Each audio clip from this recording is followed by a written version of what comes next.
Estimados sistemas estudiantes, bienvenidos a la segunda parte, o la segunda cápsula de esta semana. Entonces vamos a la sección primera sección del método simplex, en particular analizando la forma estándar de un LP para simplex. Y vamos a partir por analizar los vértices, ¿ya?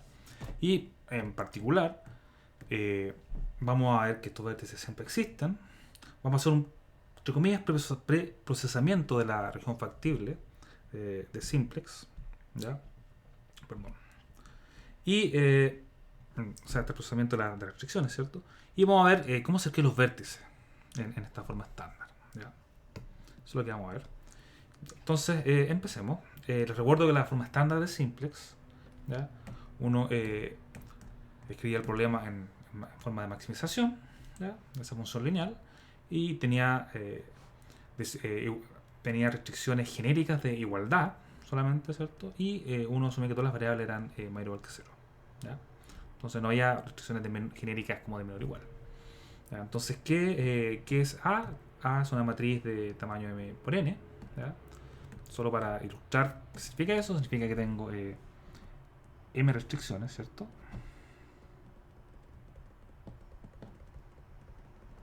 ¿Ya? Y tengo x, ¿cierto? Tengo n variables,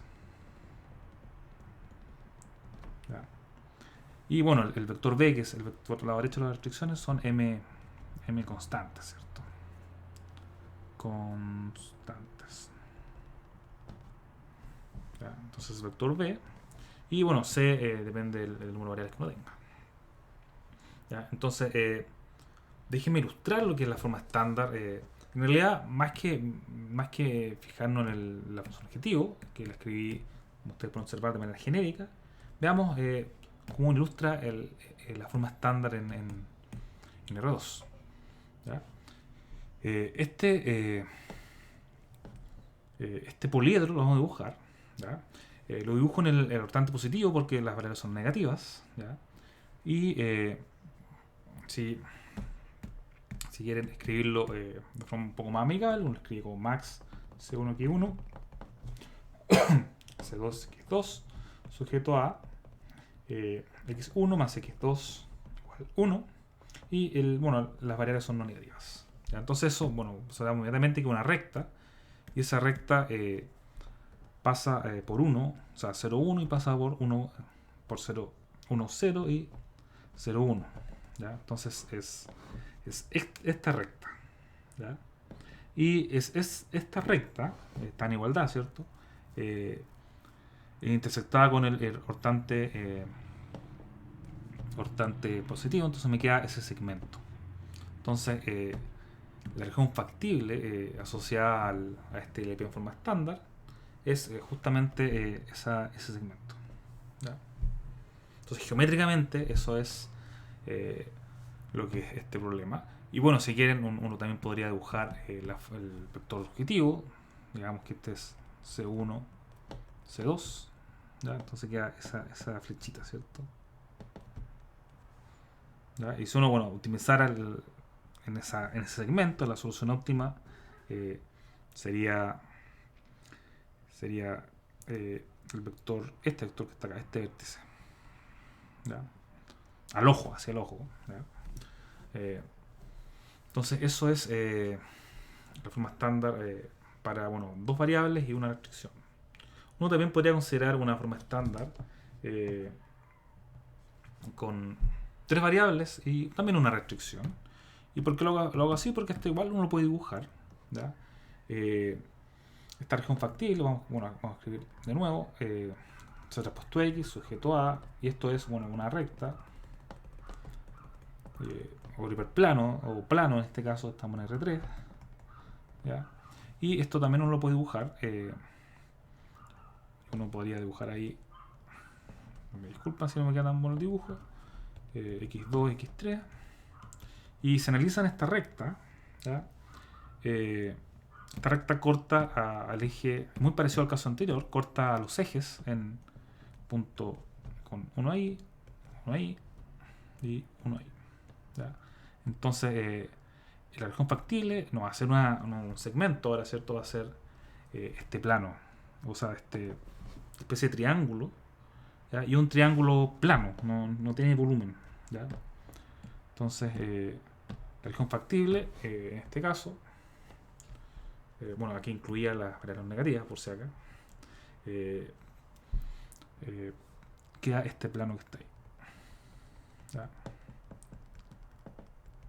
Que es como un triángulo, ¿ya? No es como la pirámide, es solo ese plano.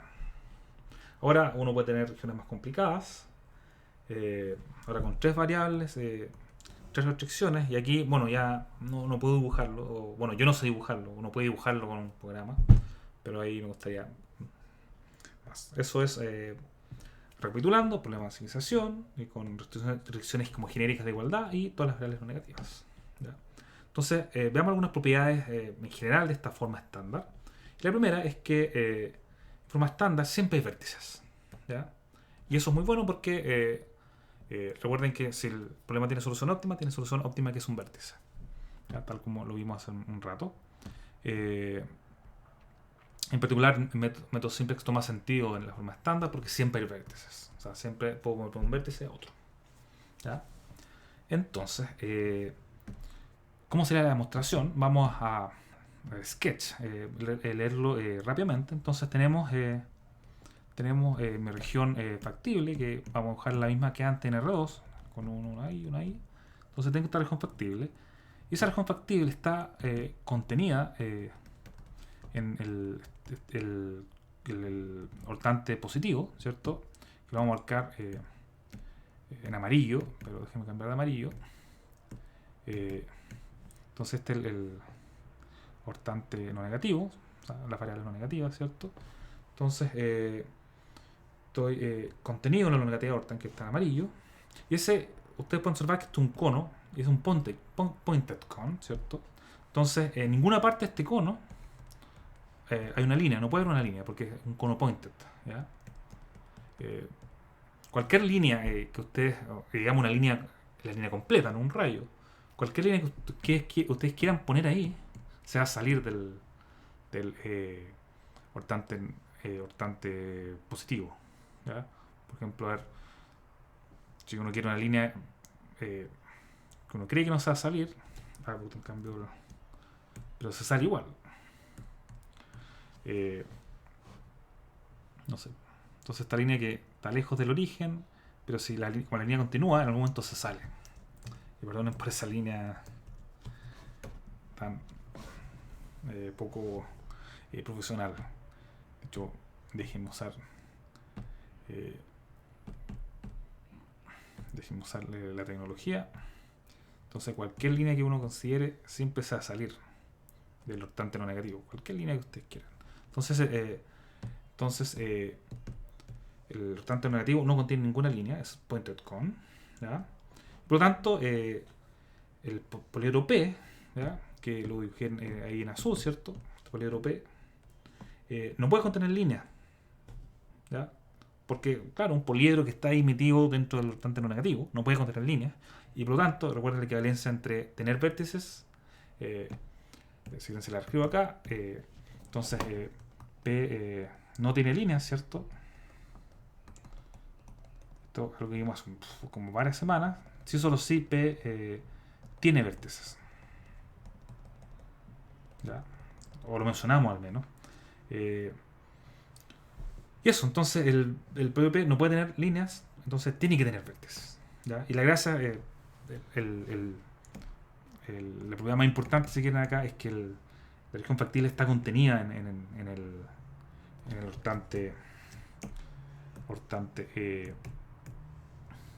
el hortante negativo o en el hortante positivo, ¿ya? Eso, esto es un sketch, ¿no? Entonces no se preocupen si que un poco a la bueno, si quieren, esto era, digamos, recuerden que si P tenía un vértice, digamos este es P, siempre me gusta quedarme explicando, si tiene un vértice entonces no puede tener ninguna línea, porque la línea sí o sí que P contenga una línea significa que tomo un punto cualquiera en P y puedo tomar y la línea está completamente contenida en P. Eso significa contener líneas. En particular, si uno separa ese vértice, esa misma línea debería estar contenida en P. Y si está contenida en P, entonces el vector ese que está en rojo, ¿cierto? No puede ser un vértice porque es combinación convexa de estos dos puntos. ¿Ah?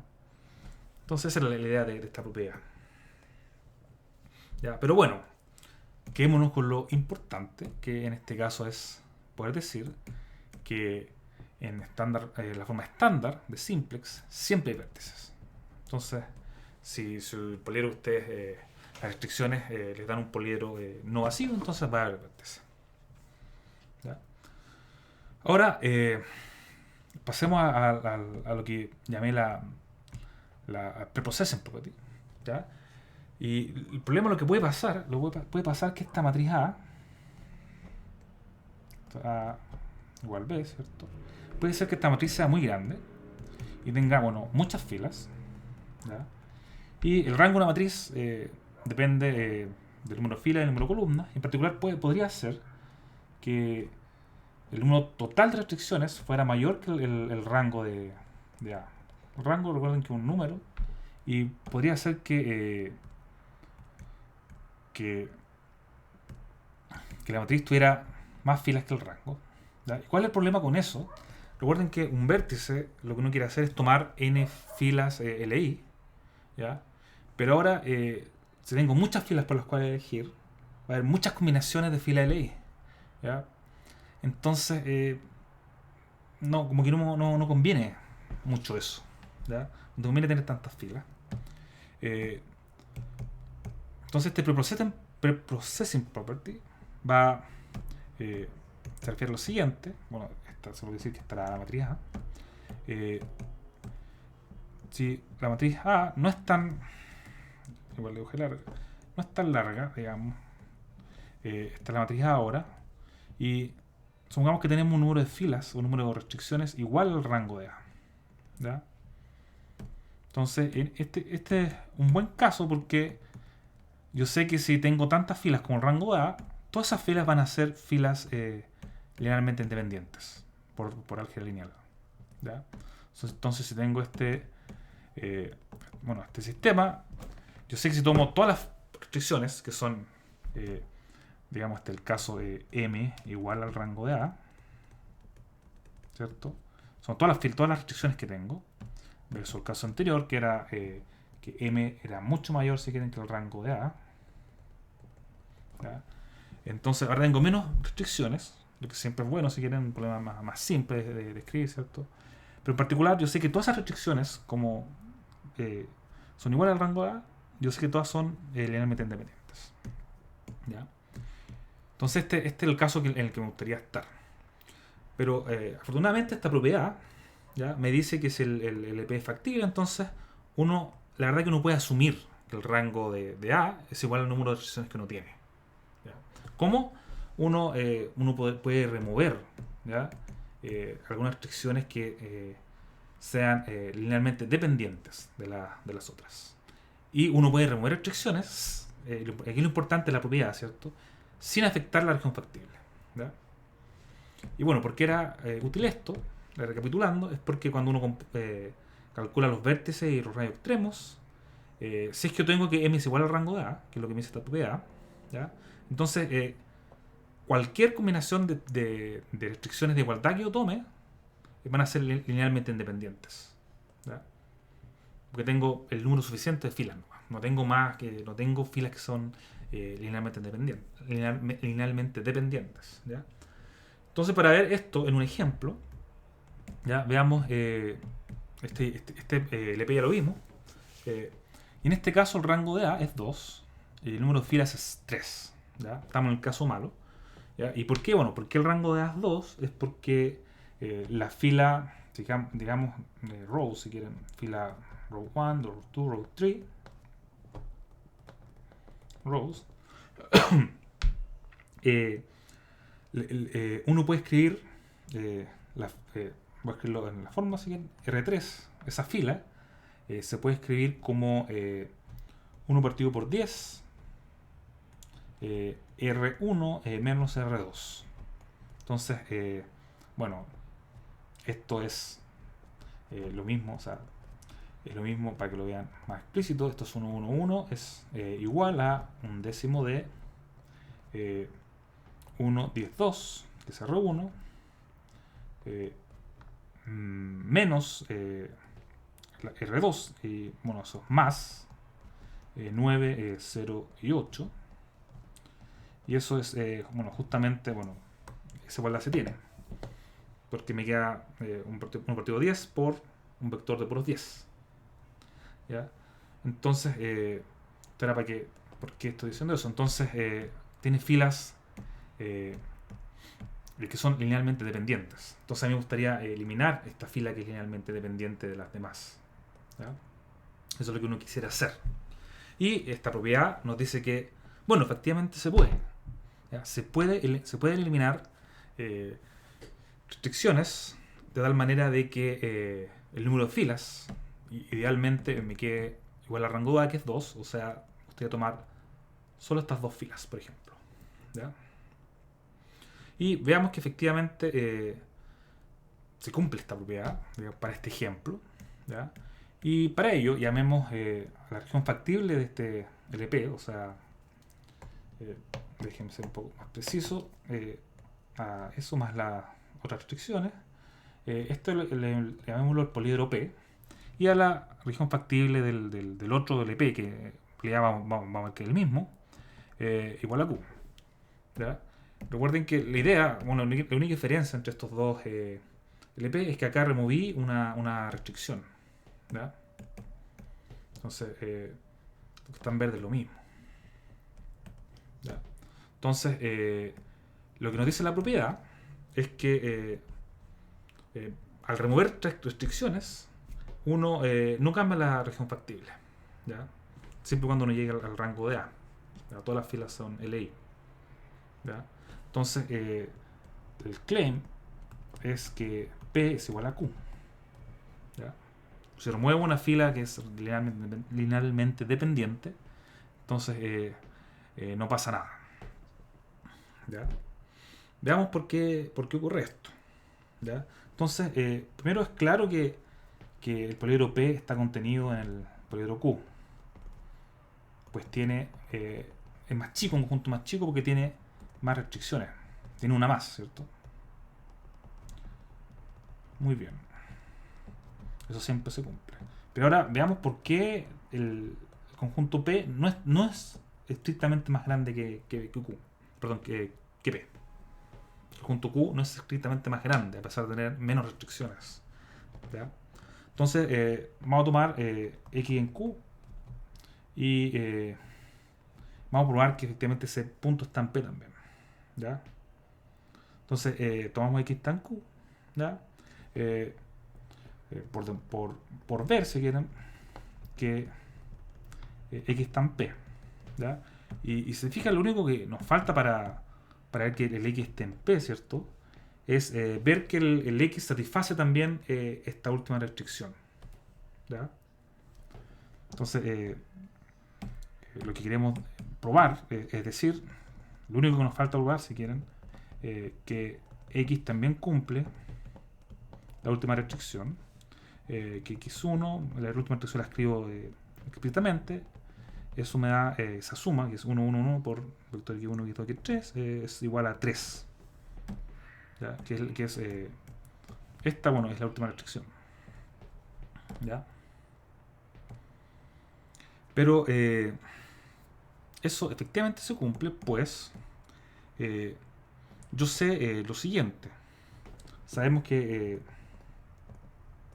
X cumple las dos restricciones de Q, que son X1 más 10 X2 más 2X3 igual 13. Y eliminé eliminé la que no quería eliminar.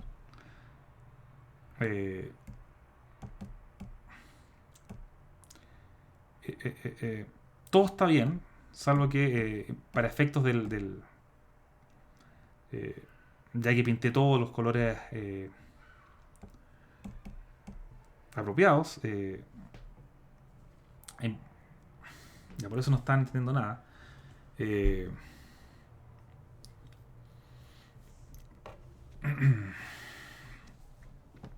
removí, en mi mente, removí la última restricción, pero en el ejercicio que había preparado, removí la que está al medio, ¿cierto? Como ustedes pueden ver, esa es la diferencia entre P y Q. ¿Ya? Entonces, ¿cómo arreglamos esto? Vamos a arreglarlo de la siguiente forma. Vamos a ver cómo lo hacemos. Vamos a pintar. Imagínense, desde ahora en adelante, que en realidad esto es menos 9, ¿ya? Esto es un 0 y esto es un menos 8, ¿ya? Entonces, ya, disculpen ese typo. Entonces, recapitulando, el P son las tres restricciones, ¿ya? Ahí no ha cambiado nada. Y el Q, ahora, en lugar de haber removido la restricción menos 9, 0, menos 8, como estaba escrito, ¿cierto? Removimos la última restricción. Que eso fue lo que tenía en mente, no sé por qué. ¿Ya? Entonces estamos en este caso. Entonces sabemos que entonces efectivamente queremos demostrar que el X también cumple la restricción que removí, que es la de 1, 1, 1, X3 igual a 3. ¿Ya? Entonces sabemos que el punto S, punto X están en Q, entonces cumple la restricción 1, 10, 2 igual a 13, que es la que escribí acá, y esa que está menos 9, X1, más, bueno, 0x2, más menos 8x3, esto es menos, ¿cierto? Igual a 3. Ah, pero es que no es 3. De nuevo, esto no es 3, esto es menos 17, perdón. Si removí toda esa restricción, esto también cambia. ¿Ya? Siempre les digo cuando me equivoco, esto es una instancia de aprendizaje para ustedes. Casi como que si me estuviera equivocando a propósito. ¿Ya? Entonces ahora sí, está todo bien. Eso no es un 3, ¿cierto? Porque la restricción que dije era esa. ¿Ya? ¿Ya? Entonces, lo que vamos a hacer es vamos a multiplicar esta restricción 1 por 1 y esta vamos a multiplicar por menos 1. ¿Ya? Y las vamos a sumar. ¿Ya? Y si hago eso, eso es simplemente el ejercicio que hice antes. ¿Ya? En realidad, bueno, las voy a multiplicar por un décimo también, eso se me ha olvidado. 1 partido por 10 y menos 1 partido por 10. ¿Ya? Si hago eso, por lo que está acá arriba, si hago esa combinación, o bueno, esta, ¿cierto? Que me dice un décimo por la primera fila menos un décimo por la segunda fila, justamente me da la tercera fila. ¿Ya? Entonces, efectivamente vamos a concluir que esta suma me da x1 más x2 más x3. ¿Ya? Esto es simplemente porque 1, 1, 1 se escribe con un décimo de estas dos filas, ¿ya? Tal como las combiné. Pero ahora tenemos que ver que antes no tocamos estos números, los lados derechos. Entonces, de momento no sabemos lo que pasa. ¿Ya? Pero lo que va a pasar es que si hago la misma combinación, entonces esto 13 dividido en 10, menos 17 por menos un décimo, me queda más 17 décimos. Eso me debería dar 3, que es el valor que me da la restricción que removí de P. ¿Ya? Y eso efectivamente es 3, porque esto es 30 décimos, que es 3. ¿Ya? Entonces, todo esto me implica que el X que tomé en Q, ¿ya? Efectivamente cumple la restricción que removí de P. Entonces, eso es, yo concluimos todos que X pertenece a P. ¿Ya? Okay, eso. Entonces, disculpen por ese error, digamos que fue un typo. ¿Ya? Pero, entonces, la idea, si fijaron, recapitulando, cuando yo remuevo restricciones que son linealmente independientes, de la forma estándar, la región factible no cambia, a pesar de que ahora tengo menos restricciones. ¿Ya? Y es, ¿por qué? Porque remover restricciones linealmente dependientes. ¿Sí? Y bueno, aquí no lo dije, pero no lo escribí, así que escribamos. Entonces, R3 es linealmente dependiente. Dependiente de R1, las dos primeras filas.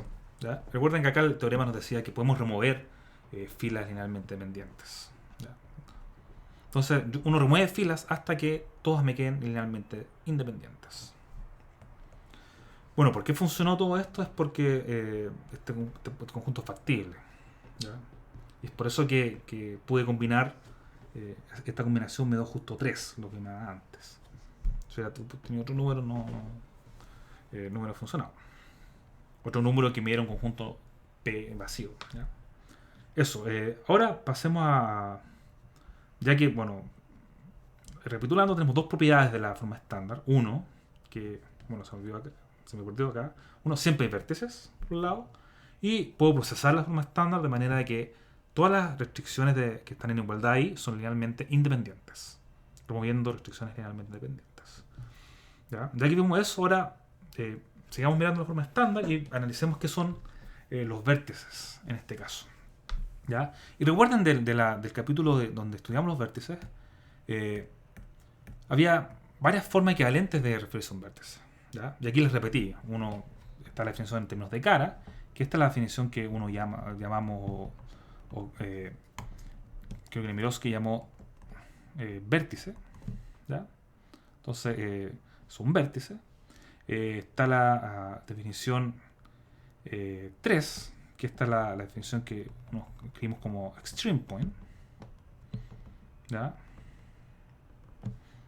¿Ya? Y finalmente está esta definición que nunca le dimos un nombre, ¿ya? Pero esto se llama basic, bueno, en inglés, basic feasible solution, solución básica factible. ¿Ya? Y aquí la característica de factible es porque el B está en P. Entonces, estas tres definiciones son equivalentes, la misma cosa. ¿Ya? Nombres distintos, la misma cosa. Bueno, acabo de decir lo mismo en español. ¿Ya? Entonces, podemos usar cualquiera de ellas. ¿Ya? Da lo mismo. Entonces, la que vamos a usar va a ser y la que se usa siempre, el método simplex, la de solución básica factible. ¿Ya? Y para ello vamos a, bueno, definir primero lo que es una basic solution. ¿Ya? Y bueno, tenemos un peligro de la forma estándar. Y podemos asumir con la propiedad del preprocessing que el rango es M. ¿Ya?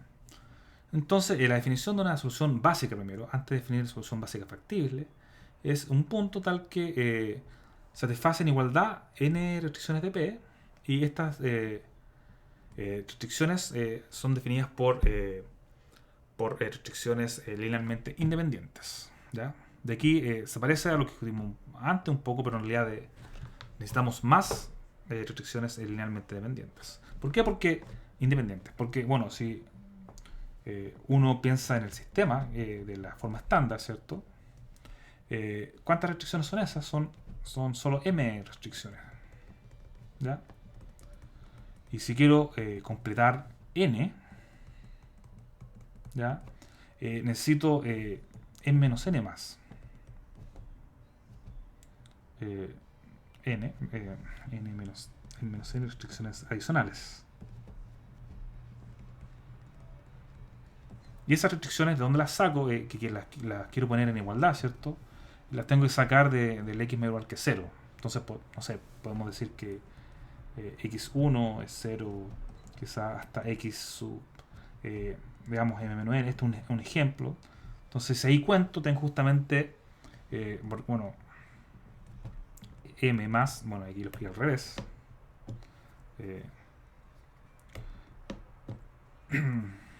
Si quiero sumar n, me faltaban n menos m. Porque m más n menos m es justamente n. Entonces ahora tengo n restricciones LI. O sea que en total ahora tengo n restricciones lineal. Bueno, eso es lo que quiero tener, linealmente independiente. Es lo que me dice la definición. ¿Ya? Eso. En realidad, dependiendo de lo que sea la matriz A, ¿ya? Son las restricciones que yo tengo que elegir de forma que me queden linealmente independientes, ¿ya? Entonces, eso es muy dependiente de lo que es la matriz A. Entonces, para saber qué n menos m restricciones tengo que agregar, ¿ya? Agregar a las m que se cumplen sí o sí, está este teorema.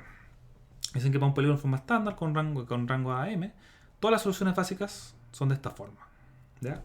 Primero que nada, existen m columnas o variables, ¿ya? Recuerden que cada columna de la matriz A está asociada, aquí si quieren la matriz A, ¿dónde puedo dejar? Entonces, bueno, se refiere a esto. Piensen que la matriz A, ¿ya? Piensen que la matriz A tiene todas estas columnas. Bueno, sea un poco más explícito. A2 hasta a n columnas, porque son n variables. Entonces, lo que uno tiene que hacer es elegir m de esas columnas, ¿ya? Ahí elegí algunas, por ejemplo. Y se tiene que cumplir que esas columnas que yo elegí son linealmente independientes. Si yo elijo las columnas de forma linealmente independiente, cumplo con el primer paso para saber que estoy en una solución básica, ¿ya? Entonces ya hicimos eso.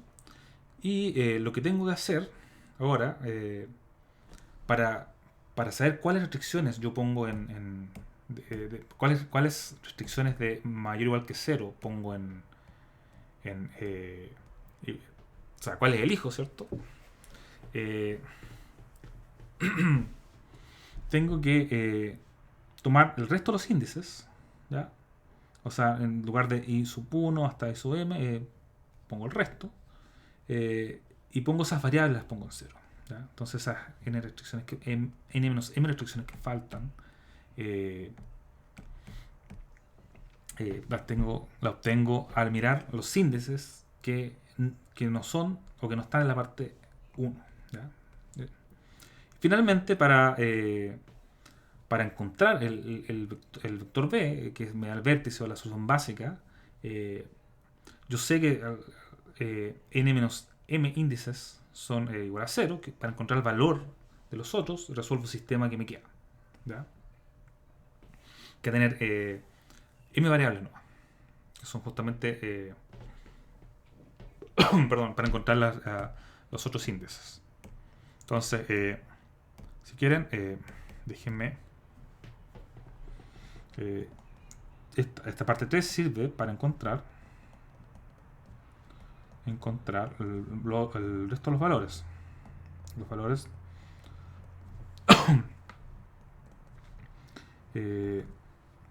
b sub i m, perdón, parte del revés, b sub i1 y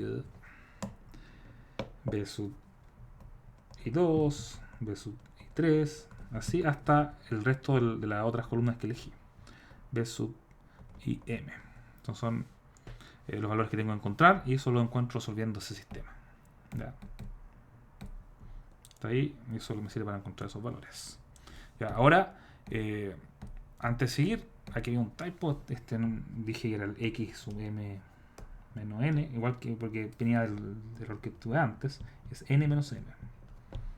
Si tengo m, falta agregarle n menos m. Ya, ustedes ya lo saben. Entonces, esos son las tres características de una solución básica factible, ¿ya? ¿Cómo la encuentro? Y usando este teorema, uno puede en realidad escribir un procedimiento para encontrar soluciones básicas. Y bueno, hay que tener cuidado, estas soluciones básicas no necesariamente son factibles para el polígono P, ¿ya? podría ser que fueran negativas, por ejemplo. O sea, viendo el procedimiento, yo sé que algunas variables son iguales a 0, pero al encontrar estos valores, resolviendo ese sistema, ¿ya? Algunos de estos valores pueden ser negativos, y por lo tanto no cumpliría todas las restricciones de P. Pero si todos los valores son mayor o igual que 0, entonces esa es una solución básica factible, ¿ya? Y ahí está la definición de solución básica factible. Es una solución básica que, además de ser o cumplir con todas estas tres propiedades, además es factible para el poliedro P. Es decir, bueno, lo único que le faltaba cumplir eran las restricciones de mayor o igual que 0. ¿Ya? Entonces, si quieren, esto es equivalente a decir, ¿cierto?, que B es una solución básica y ¿cierto? Todas las componentes de BI son más igual que 0. ¿Ya? Y bueno, usando este teorema uno puede definir este procedimiento, y este procedimiento simplemente toma cada uno de estos ítems o de estas propiedades, y la propiedad 1 del teorema dice que hay m índices, ¿cierto? Entonces, algorítmicamente uno lo que hace es elige m columnas linealmente independientes de la matriz A. ¿Ya? Después uno sabe que el resto de las variables o componentes de PJ son iguales a 0. ¿Ya? Entonces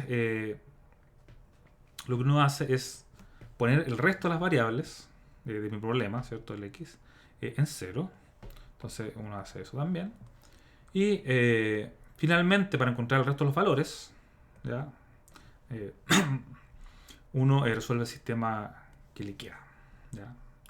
Con m restricciones y m variables, ¿ya? Entonces eso es como una solución básica factible. Y bueno, veamos un ejemplo, ¿ya? Entonces veamos un ejemplo. Aquí la matriz A es esta matriz, que es, bueno, que tiene rango 1, porque tiene una pura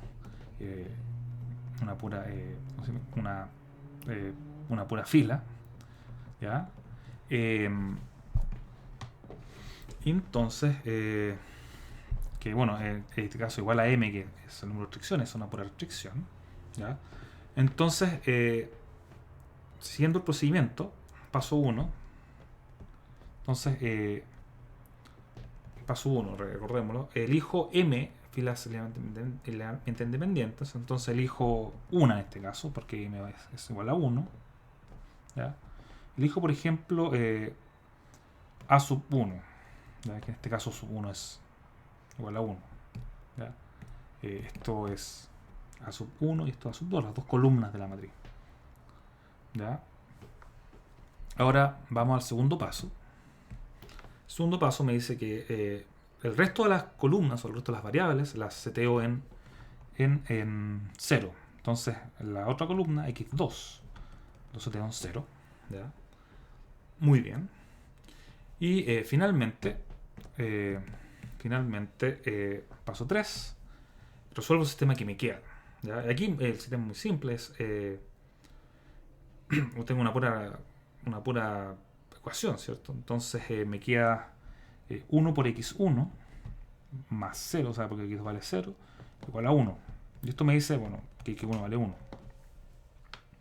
Entonces el vector, podemos llamarlo x, vamos a llamarlo b, ¿ya? Con el componente 1 igual a 1 y componente 2 igual a 0, es una solución básica.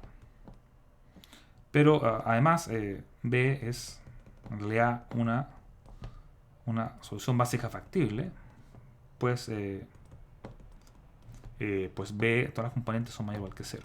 Ya, recuerden que una solución básica factible es una que cumple con todas las restricciones del poliedro. Y solo faltaba cumplir con la mayor igual, porque cumplo ya la igualdad.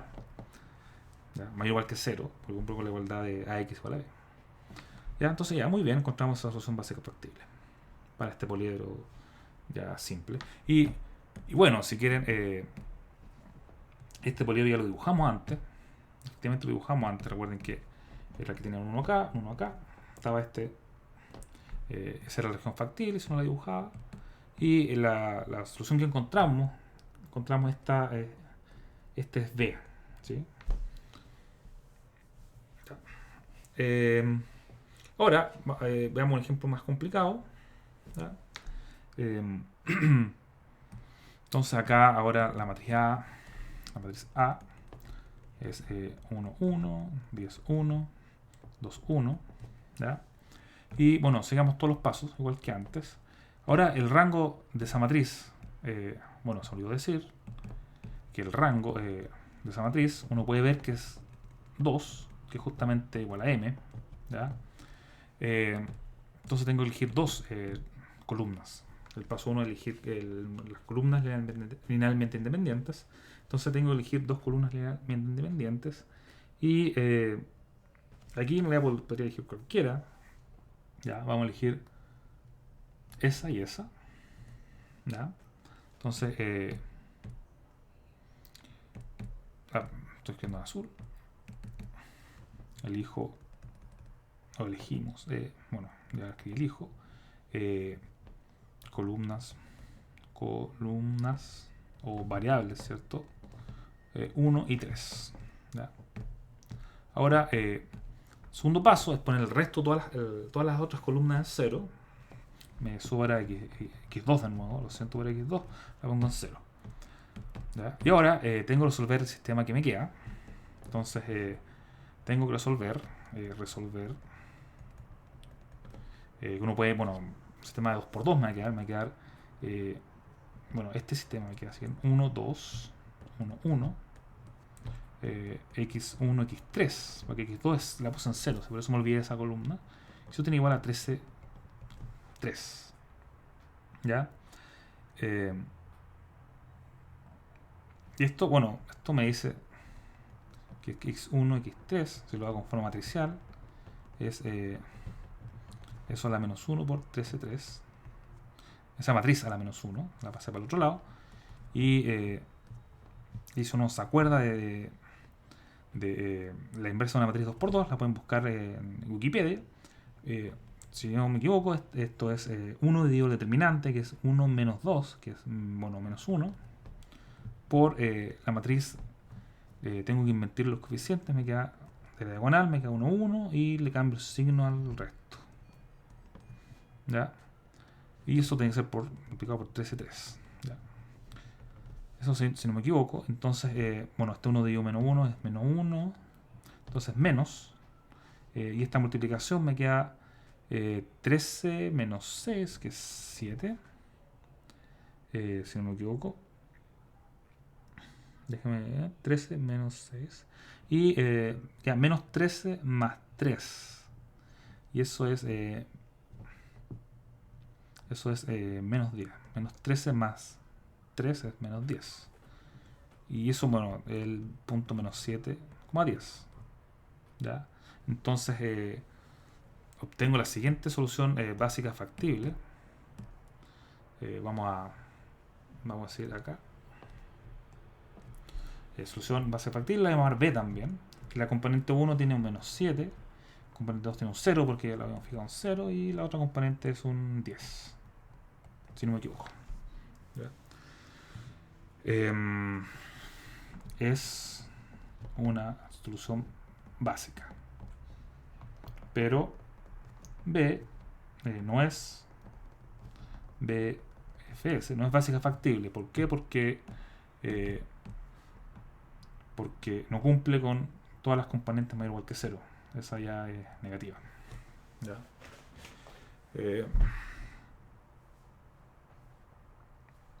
Estaba comprobando que sí, esta es la solución del sistema. Bueno, no tienen para qué usar la inversa de una matriz 2x2. Podrían haber resuelto a mano, pero me lancé con esto. Ya, entonces una DS es una solución básica, pero no es factible. Ya, ojo con eso. Al contrario del caso anterior, que será todo es mayor o igual que 0. Good. ¿Ya? Eso termina esta cápsula. ¿Ya? Recapitulando, aprendimos tres cosas. Uno, que todas las... tres cosas. El LP, porque el LP en forma estándar para siempre, ustedes ya lo conocían. Aprendimos que siempre tiene vértices. Aprendimos que lo podemos preprocesar de manera de que todas las filas sean LI. Eso es bueno porque eso me permite caracterizar las soluciones básicas. ¿Ya? Las basic solutions. Y esas fueron las tres cosas que hicimos. Y si la conclusión de todo es que tenemos un procedimiento para calcular estas soluciones básicas Estas soluciones básicas, basic solutions, ¿cierto? Pero bueno, no necesariamente me da una solución básica factible, como lo vimos en estos dos ejemplos. A veces sí o a veces no. ¿Ya? Pero al menos sabemos cómo caracterizar los vértices del método del LP en forma estándar para simplex. ¿Ya? Eso fue lo que hicimos ahora.